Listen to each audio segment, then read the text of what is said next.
Cinema industry వైపు వెళ్ళాలనుకుంటున్నారా? మీకు మేమున్నాం. వెంటనే కాల్ చేయండి.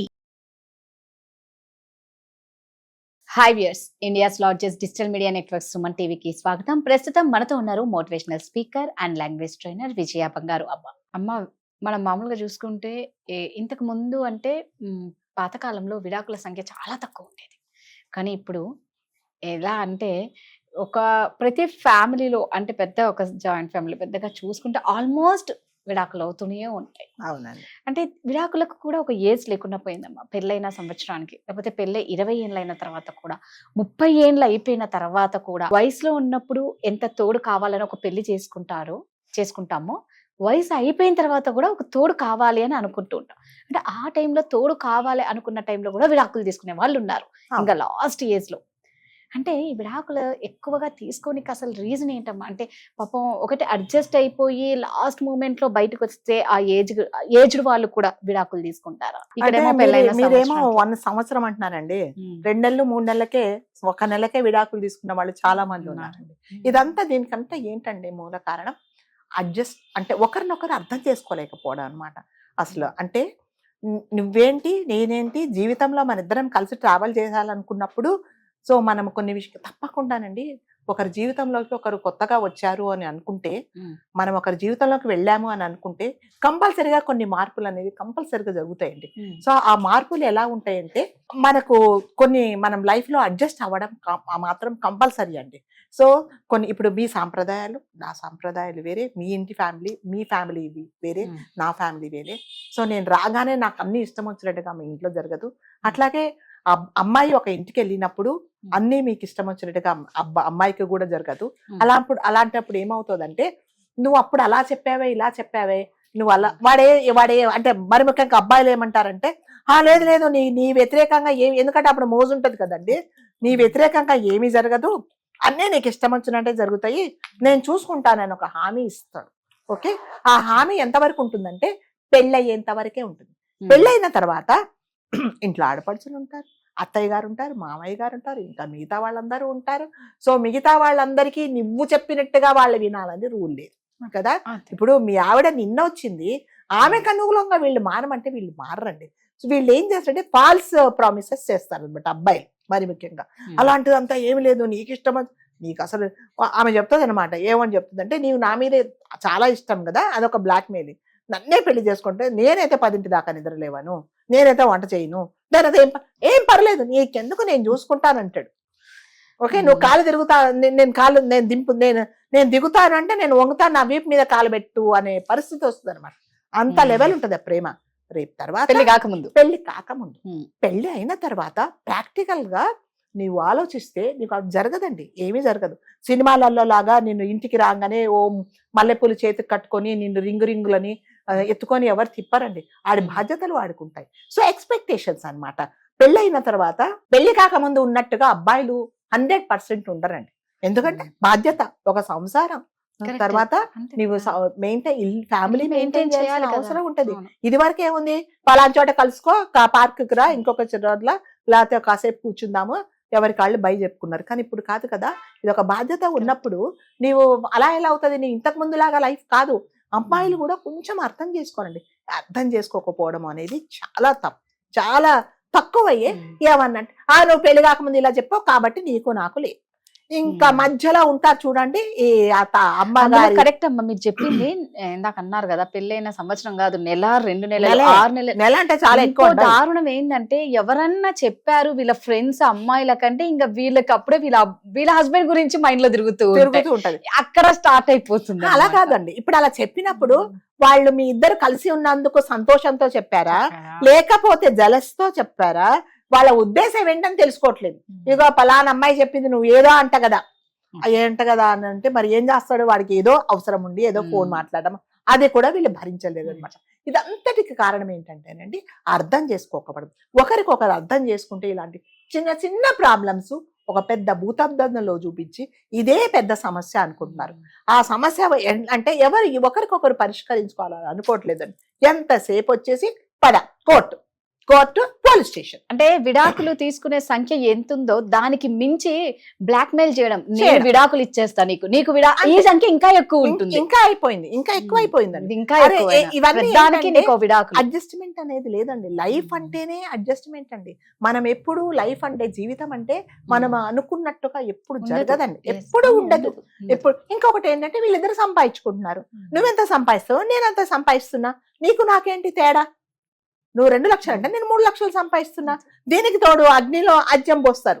ఓకే, అంటే ఏంటంటే తల్లిగారు, ఈ తల్లి తండ్రుల ఇన్వాల్వ్మెంట్, తండ్రిది ఏముంటదండి పాప, ఆ తల్లి ఏం చెప్తారు ఆ తండ్రి అదే వింటాడు. ఈ తల్లిది ఉంటుంది చూడండి, కూర్చుంటే లేస్తే ఏం చేస్తున్నావు అమ్మాయి అంటే, అమ్మ పని. అదేంటి పని చేస్తున్నావా? మన ఇంట్లో ఉన్నప్పుడు అసలు నువ్వు పనే చేయలేదు, ఈ టైంకి నిద్ర లేచేదానివి కాదు, అదేంటి? అది నీ ఇల్లు కదా, అత్తగారింటికి వచ్చింది కదా, మరి పని చేస్తలేగా. అయ్యో నీకు ఎంత కష్టం వచ్చింది. అవునమ్మా, మరి వచ్చేసే అంతే. అలా కాదు కదా, ఒక తల్లిగా ఏం చెప్పాలి, అవునమ్మా అత్తగారింటికి వెళ్ళావు, కొన్ని బాధ్యతలు ఉంటాయి, నువ్వు కంపల్సరీగా పని చేయాలి. అదేంటి నీ కాఫీ నువ్వే పెట్టుకునేదానివి కాదు కదా, ఇంటిల్లి పాదికి నువ్వు కాఫీ పెట్టిస్తున్నావా, ఇంటిల్లోకి వంట చేస్తున్నావా, ఇవన్నీ ఆవిడ అక్కడి నుంచి మాట్లాడుతుంది అనమాట. ఒక తల్లిగా అలా కాదండి చెప్పాలి. చాలా అంటే చాలా 70% కాపురాలు పాడైపోవడానికి కారణం ఎవరంటే తల్లే, మరి ముఖ్యంగా తల్లే. అన్నిట్లా ఇన్వాల్వ్మెంట్, అన్నిట్లో. వచ్చాడా అల్లుడు గారు, ఇంకా రాలేదు, అదేంటి ఎందుకు రాలేదు, ఆఫీస్ 5ంటికే కదా అయిపోతుంది, ఇంకెందుకు కనుక్కో. ఆడచచ్చి వస్తాడండి, రోడ్డు మీద రావాలి, ట్రాఫిక్ లో రావాలి, ఏదన్నా అర్జెంట్ పని ఉండొచ్చు, కాదు అది కాదు.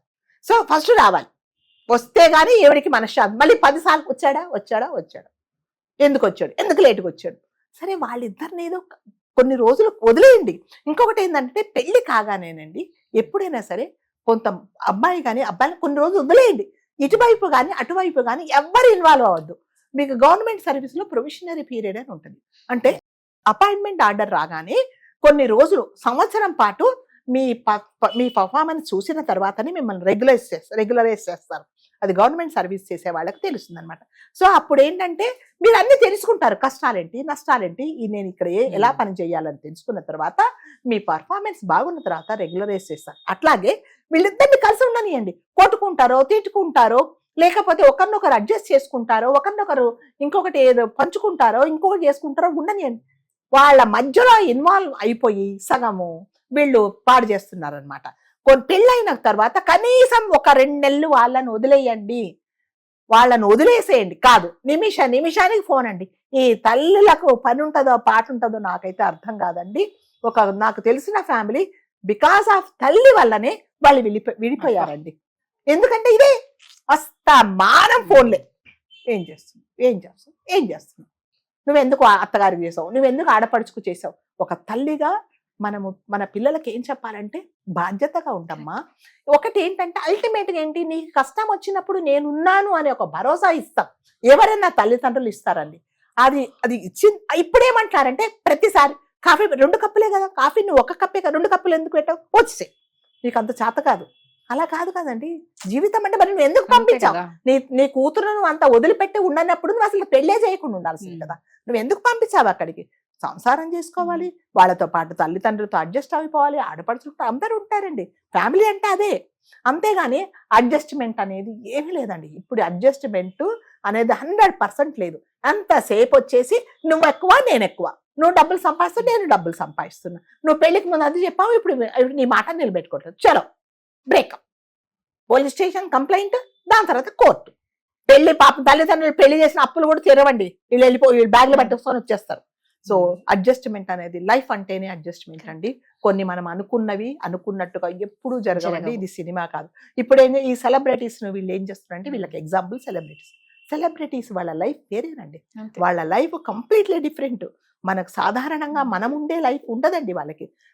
వాళ్ళు ఎవరు XYZ వాళ్ళు విడాకులు తీసుకున్నారు, వాళ్ళే అడ్జస్ట్ అవ్వలేదు, నేను కూడా అంతే అంటే నువ్వు వాళ్ళతో కంపేర్ చేసుకోవడానికి వీలే లేదండి. రియల్ లైఫ్ వేరే, రియల్ లైఫ్ వేరే. సో వాళ్ళు చాలా మంది తప్పులు చేసుకొని ఇప్పుడు తర్వాత బాధపడి మళ్ళీ వాళ్ళు పెళ్లిళ్ళు చేసుకుంటే వీళ్ళు చూడలేక ఇలాంటి వాళ్ళు. సో తొందరపాటు నిర్ణయాలండి. ప్రతి దానికి తొందరే. పెళ్లి చేసుకోవడానికి తొందరే, విడిపోవడానికి తొందరే. తల్లిదండ్రులు చెప్తారు, అమ్మా నిన్ననే కదా పరిచయం. నేను ఎక్కడో మొన్న చూశానండి, ఒక అమ్మాయి అంటే బస్ స్టాప్ లో నిల్చుందంట. వాడు 2 రోజులు బస్ స్టాప్ లో వచ్చాడట, దచ్చాడట, పెళ్లి చేసుకున్నాడు. ఏమిటది? నువ్వు బస్ ఎక్కడానికి వెళ్తావా లేకపోతే పెళ్లి చేసుకోవడానికి వెళ్ళావా? వాడేం చేశాడు, ఇంకా కార్యక్రమాలు అన్నీ అయిన తర్వాత నువ్వెవరో నేనో తీసుకొచ్చి బస్ స్టాండ్ లో వదిలేసాడు. ఏముంటది, ఏంటది అసలు, దేనికి వెళ్ళావు అంటే అంత నేనంటే చచ్చిపోతాను అన్నాడు. మరి నువ్వు ఉంటే ఇప్పుడు చచ్చిపోతానంటున్నాడు కదా. అవసరం తీరిన తర్వాత, అవసరం లేకముందు, అవసరం ఉన్నప్పుడు నువ్వు లేకపోతే చచ్చిపోతానంటాడు.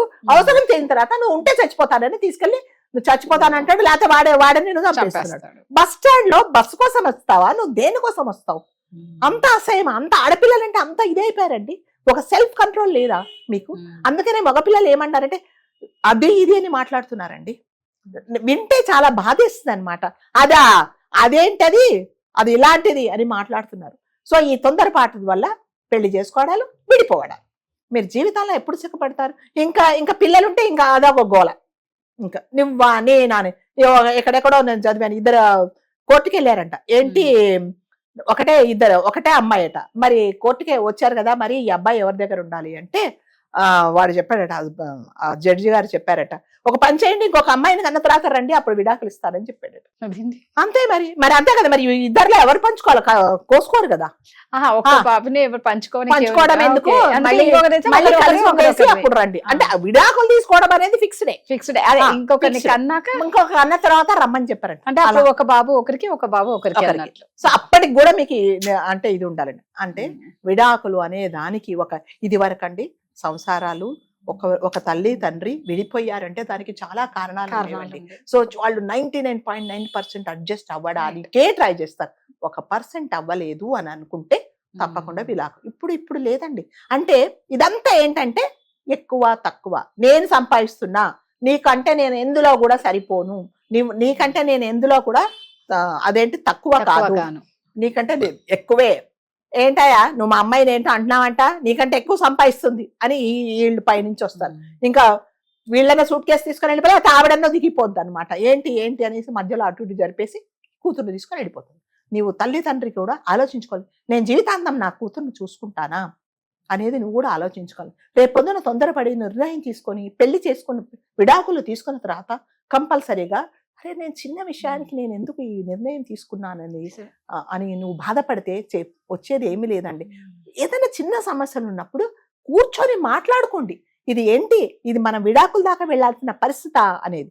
సో అల్టిమేట్ గా మళ్ళీ ఏం చెప్తారంటే తల్లిదండ్రుల సపోర్ట్ కంపల్సరీగా ఉండాలి. ఎప్పుడు ఉండాలి అంటే ఇంకా తప్పదు, ఇంకా వీళ్ళు విడిపోక తప్పదు, ఇది అని అన్నప్పుడు మాత్రమే నువ్వు విడాకుల వరకు వెళ్ళండి. కానీ జీవితంలో తప్పకుండా అడ్జస్ట్మెంట్ అనేది లేకపోతే ఇంకొకటి ఏంటంటే పెళ్లి అనేది ఒక్కసారి జరిగితేనే బాగుంటుందండి. రెండో పెళ్లి అని జరిగింది అనుకోండి, దాంట్లో ఉన్న అర్థాలు ఉంటాయి. అంతవరకు వెళ్ళకండి. లేదు నేను జీవితాంతం ట్రావెల్ చేస్తాను అంటే అది కూడా చేయలేండి. ఈ సంఘంలో ఒక్క ఆడపిల్ల ఉంది అంటే చాలా ఉంటాయండి, చాలా ప్రాబ్లమ్స్ ఉంటాయి. మీరు ఇప్పుడు ఇతనితో ఫేస్ చేసే ప్రాబ్లమ్స్ అంటే అక్కడ ఇంకా త్రిబుల్ ఉంటాయి ప్రాబ్లమ్స్. సో మీరు అట్లా కంపేర్ చేసుకొని అలా అని నేను ఏదో వాడు కొట్టినా తిట్టినా వాడు ఇంకొకలాగా మిమ్మల్ని బ్లాక్మెయిల్ చేసినా మీరు కలిసి ఉండమని నేను చెప్పటం లేదండి. మాక్సిమం మీ వైపు నుంచి తప్పు లేకుండా రేపొద్దున విడిపోయిన తర్వాత అయ్యో నేను ఈ చిన్న తప్పు కోసం విడిపోయానని మీకు రిగ్రెట్స్ లేకుండా బలమైన కారణం ఉండి ఇంకా తప్పదు అన్నప్పుడు మాత్రమే విడాకులకు వెళ్ళింది. కానీ చిన్న వాటికి మీరు విడాకులు తీసుకున్నారంటే మీ గోతులు మీరే తవ్వుకుంటారు అంతే. ఈ తల్లి తండ్రి అనేది ఫ్రెండ్స్ అనేది ఎప్పుడు మీతో ఉండరండి. జీవితాంతం కలిసి ఉండాల్సింది మీరే. ఇంకొక సలహా ఏంటంటే పక్కన వాళ్ళు ఎప్పుడు వైఫ్ అండ్ హస్బెండ్ మధ్యలో దూరద్దు, వాళ్ళ నిర్ణయాలు వాళ్ళే తీసుకోండి. కలిసి ఉండమని చెప్పొద్దు, విడిపోమని చెప్పొద్దండి. ఎందుకంటే వాళ్ళ ఇష్టం కదా. 4 గోడల మధ్య కలిసి ఉండాల్సింది వాళ్ళు, మీరు కాదు. కాబట్టి తొందరపాటు నిర్ణయాలు తీసుకొని మీ జీవితాలు మీరు నాశనం చేసుకోకండి. జీవితం అంటే చాలా పెద్దది. ఈ రోజు చిన్న సమస్య రేపు పొద్దున అసలు సమస్యగా ఉండకపోవచ్చు. కాబట్టి అమ్మాయిలు కానీ అబ్బాయిలు కానీ ఒకసారి ఆలోచించండి, కొంచెం ఓపిక తెచ్చుకోండి, ఇద్దరు కూర్చొని మాట్లాడుకోండి. నువ్వు చేసింది నాకు నచ్చలేదు, అవునా, నచ్చలేదా, సరే నేను రెక్టిఫై చేసుకుంటాను. అందులో ఈగో ప్రాబ్లం ఏముందండి? ఈగో ప్రాబ్లమ్స్ వల్ల ఇంకా ఎక్కువ అయిపోతున్నాయి అనమాట. ఒకరికొకరు మాట్లాడుకోండి, లేదా ఒక కౌన్సిలర్ దగ్గరికి వెళ్ళారు, ఫ్యామిలీ కౌన్సిలర్స్ ఉంటారు, వాళ్ళు చెప్పింది వినండి.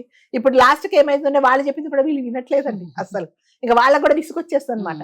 ఎన్ని చెప్తారు వాళ్ళు మొదలు పెట్టడానికి వీళ్ళే చెప్తారు, ఇది కాదు ఇది చేశారు, చేసేసామండి మాకు వీలు కాలేదు, ఇవన్నీ చెప్తున్నారు. కాబట్టి మీరిద్దరే మాట్లాడుకోండి, మధ్యలో ఇన్వాల్వ్మెంట్ ఎవరిని చేయకండి. తల్లిని కానీ తండ్రిని కానీ లాస్ట్ ఇంకా తప్పదు, ఇక జీవితంలో ఇతన్ని నేను భరించలేను అన్నప్పుడు అమ్మాయి కానీ అబ్బాయి కానీ అప్పుడు మాత్రం లాస్ట్ ఆప్షన్ ఏంటంటే విడాకులు. అంతవరకు మాత్రం దయచేసి విడాకులు అనే దానికి మీరు ప్రిఫరెన్స్ ఇవ్వకండి. Thank you. Thank you.